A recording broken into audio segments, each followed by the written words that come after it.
Bo'rining jag'lari qattiq yopildi. Qo'y umidsiz ko'zlari bilan do'stlari yashiringan o'tloqqa qaradi. O'tloq qimirlamadi. Ko'kko'z o'tkir tishlarini ko'rib, indamay ortga qaytdi. Ot qon hidini sezib, soyada nafasini yutib oldi. To'ng'iz tumshug'ini loyga tiqib, ovoz bermaslikka qaror qildi.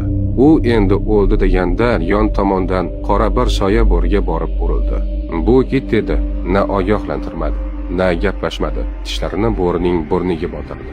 Bo'ri jon talvasasida tipirlar, tirnoqlari itning yonlarini qattiq tirnardi. It qonadi, titraydi, ammo baribir qo'yib yubormaydi. Birozdan keyin bo'ri uvilladi. Qonagan itni siltab uzoqlashdi. Sukunat buzildi. Ho'kiz oldinga qadam tashlab, men bo'lganimda bir tepishim bilan bo'ridan asar ham qolmasdi. Ot xo'rsindi. Bir tepganimda bosh suyagi sinardi. To'ng'iz lapanglab keldi. Ustiga dumalab o'tganimda bir zumda yapaloq bo'lardi. Hatto quyon ham gapga qo'shildi. Men yordam so'rashga boray deb turgandim. Bu yerda eng tez yuguradigani menman.